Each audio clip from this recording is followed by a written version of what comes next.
Good morning. It is Sunday morning. Yay. And this is Sunday Morning Brief. This is an opportunity for me, Pastor Carrie at Sunrise Church, to offer you s- a, a- just some more information or background to our scriptures that we use in worship. So, again, this is kind of that opportunity for me to share something that I don't have time in the sermon to touch upon.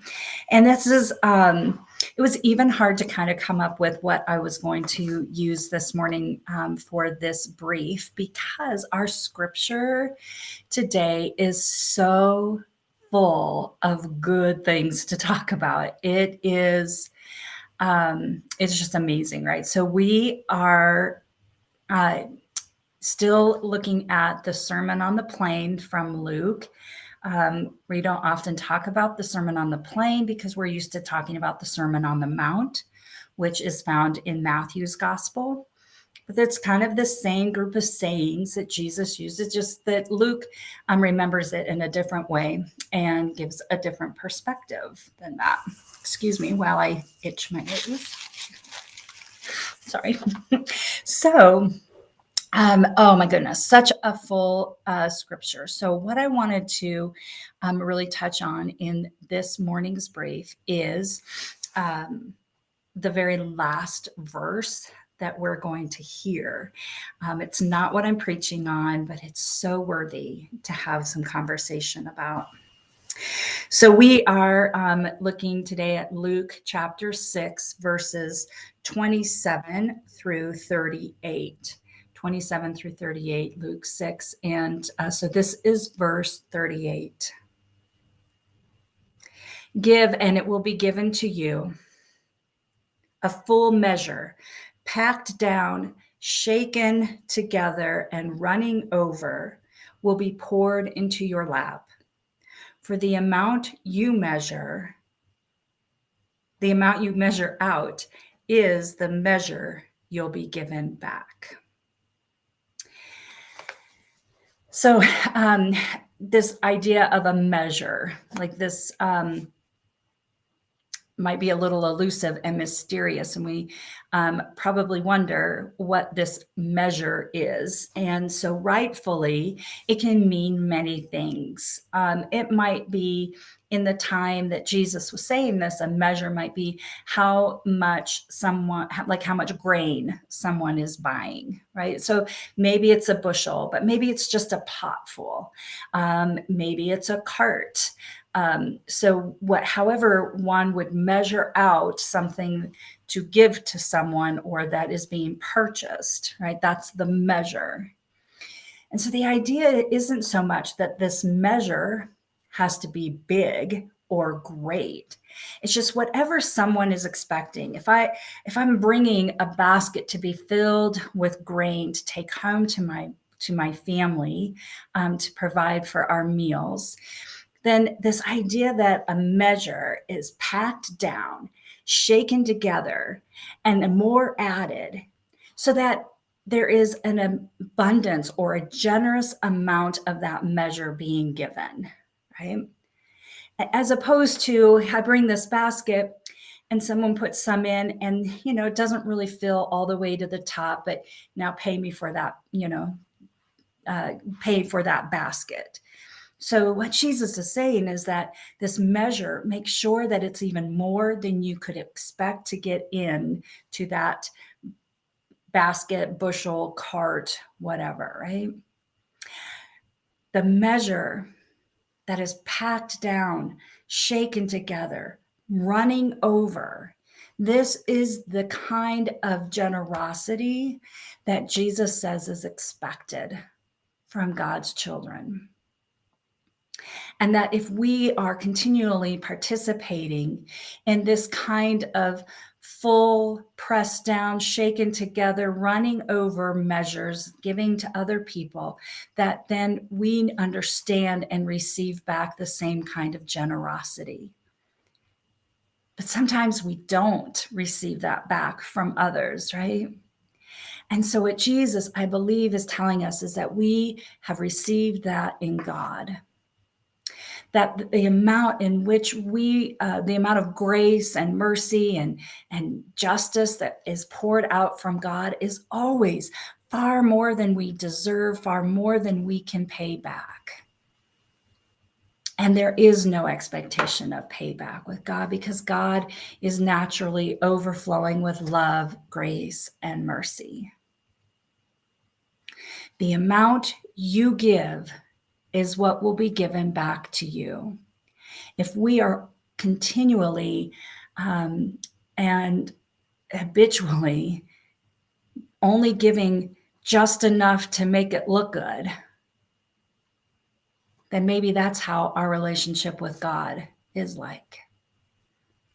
If we are only wishing to keep enough for us, ourselves, and not giving a full, packed down, shaken together, running over measure to others, then why wouldn't God act the same way toward us? Now, I do want to also mention this idea of being poured into the lap. This measure will be poured into your lap. And in one of the commentaries, this makes a connection apparently back to the story of Ruth. And Ruth goes to receive grain for her mother-in-law Naomi so that they have something to eat. And she kind of takes her apron or her cloak and would pull it out, and whatever could be poured in there is how much she could get, right? Like that's all she could carry. It's all that she had.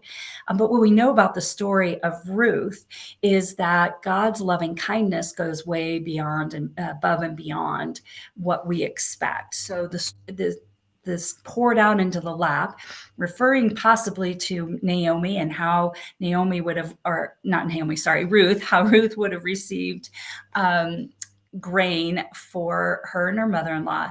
That we know in that story that even more comes back to Ruth and Naomi, because Ruth is always giving more than she even has. She follows Naomi to a foreign land. She decides to follow the same God as her mother-in-law after her husband, Naomi's son, dies.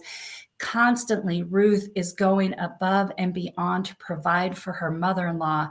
And this is rewarded in a way. And the story of Ruth is really a story about how God looks upon God's people and continually goes above and beyond what might be deserved, and not settling for the ways of the world.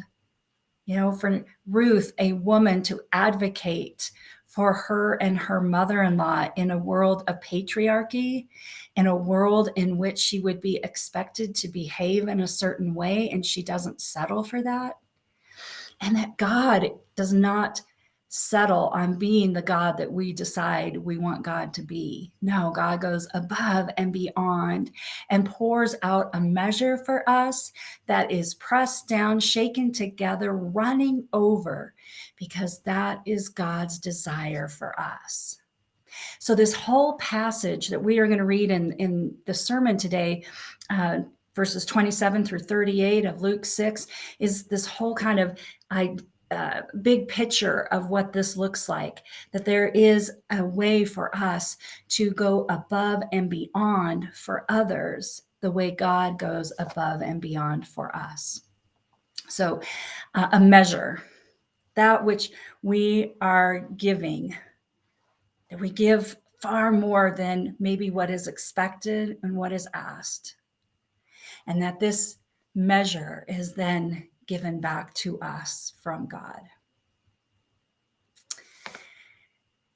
I am so filled with hope this morning for our worship service, but also the message that God is giving to us.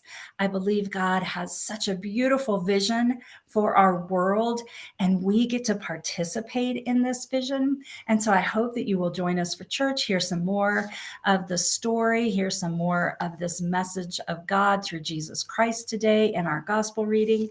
I pray that you have a most wonderful day. And if you can't join us in person at 10 a.m., for worship, you can watch online. We live stream at 10, and then of course all of these videos are available on our YouTube channel and on Facebook, so you can find us anytime, and I hope that you do. If you have any questions or any comments, anything you need for me to know, you just need to reach out and let me know. I can be reached through the church office, and my email is carrie.west@sunrisepueblo.org. Hey, all, have a beautiful day and hope to see you in church. And hi, Coco, I see your comment, and I will see you this afternoon. God bless you.